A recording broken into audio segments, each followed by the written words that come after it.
오늘 우리에게 주시는 하나님의 말씀은 시편 54편 1절에서 7절까지 말씀입니다.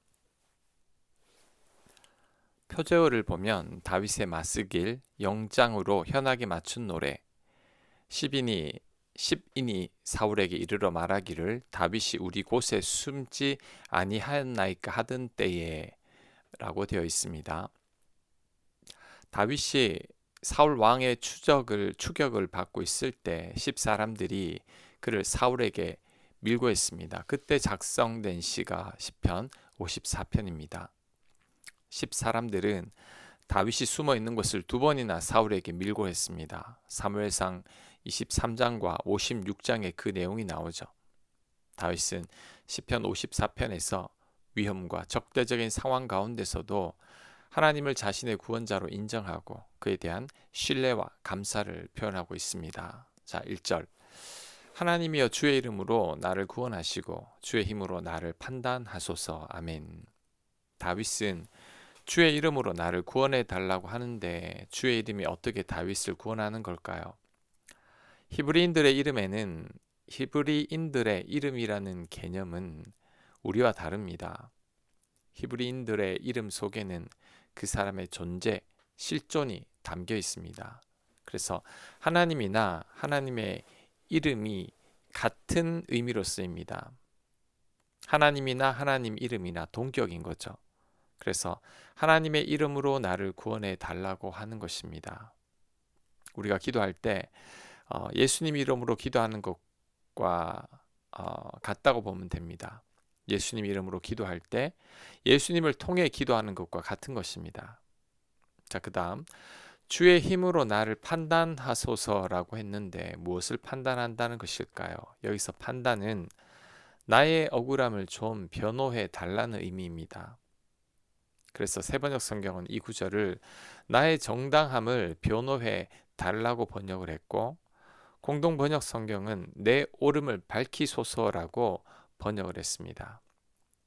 우리가 억울할 때 어떻게 해야 할지를 배울 수 있죠. 하나님께 우리의 억울함을 변호해 달라고 하면 됩니다.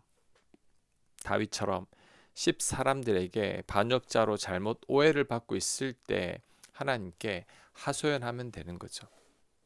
사실 인생 살다 보면 억울할 때가 많고 오해를 받을 때도 많습니다. 이때 정말 속이 상하죠.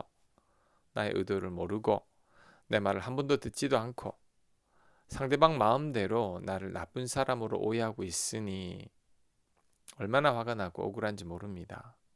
어떤 때는 대화로 해결이 안 될 때도 있습니다. 사람들은 상대의 말을 잘 안 듣습니다.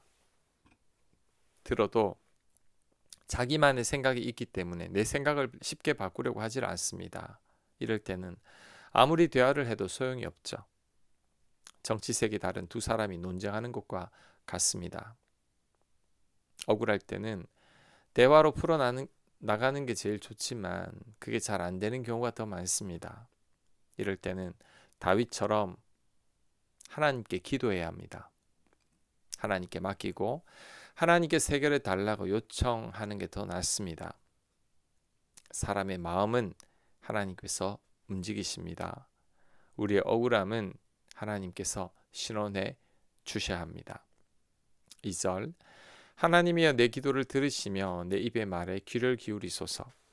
외인이 일어나 나를 치며 강포한 자가 내 생명을 수색하며 하나님을 자기 앞에 두지 아니하였음이니이다. 아멘.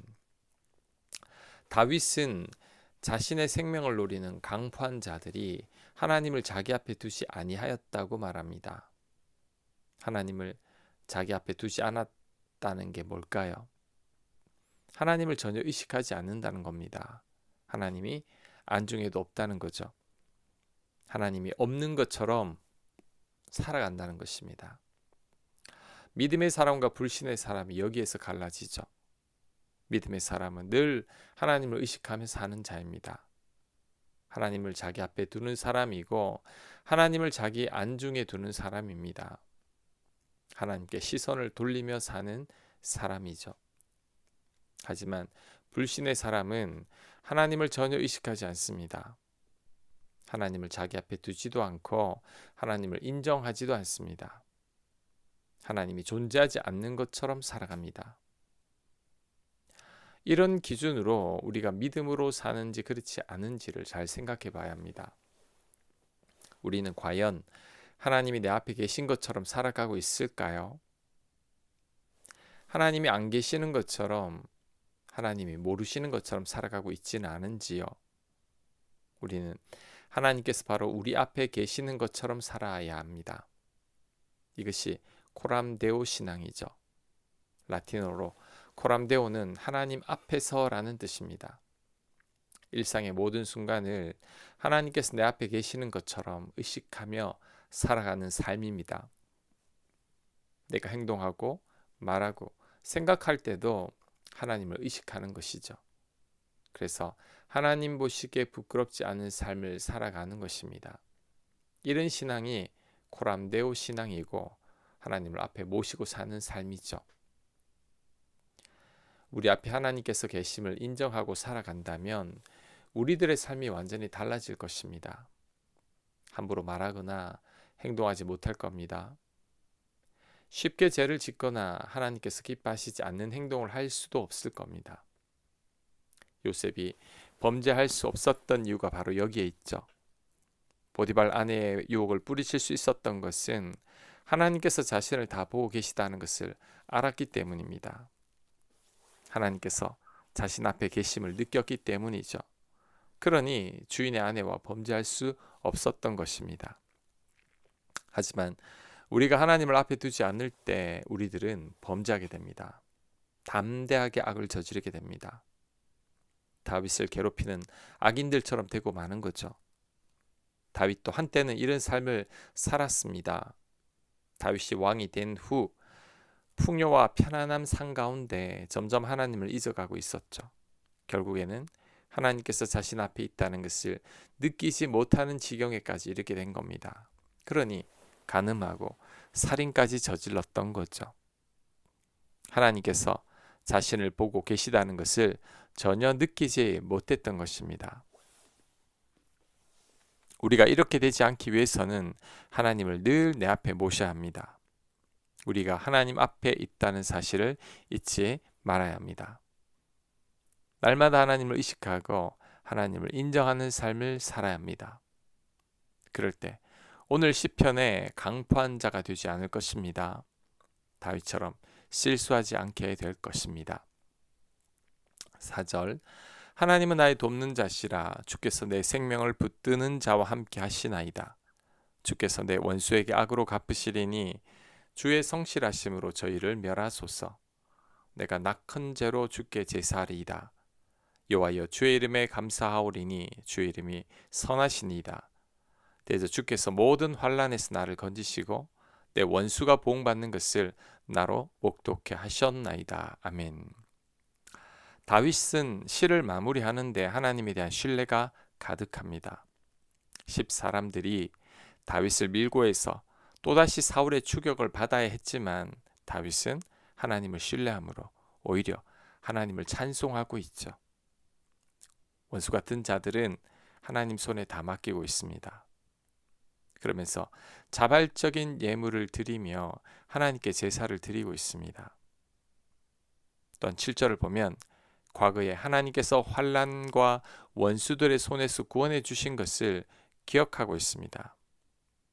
그러니 앞으로도 하나님께서 도와주실 것이라고 확신하고 있는 거죠. 지금의 위기와 환난 속에서도 담대할 수 있는 것입니다. 우리도 다윗의 이런 면은 본받아야 합니다. 억울하고 화가 난다고 위축되어 있으면 안 됩니다. 불평하고 원망해서도 안 됩니다. 하나님은 결코 우리를 잘못되게 하지 않으십니다. 지금까지 돌봐주신 그 은혜로 앞으로도 돌봐주실 것입니다. 원수 같은 사람은 하나님께서 다 갚아주실 것입니다. 그러니 믿음을 가져야 합니다. 믿음으로 찬송하고 믿음으로 감사해야 합니다. 그럴 때 하나님께서 은혜 베풀어 주실 것입니다. 원수 갚아주시고 내 억울함을 풀어주시고 가장 바른 길로 인도해 주실 것입니다. 아멘. 묵상과 적용 질문입니다. 나는 하나님 앞에 있음을 인식하고 살아가고 있는지 점검해 보시기 바랍니다. 하나님을 느끼지 못해서 범한 실수를 떠올려 보시기 바랍니다. 날마다 하나님을 의식하고 인정하며 살아가기를 결단해 보시기 바랍니다. 기도합니다. 하나님께서 우리 앞에 계심을 잊지 않게 하옵소서. 날마다 하나님을 느끼며 하나님을 인정하며 살게 하여 주옵소서. 예수님 이름으로 기도합니다. 아멘.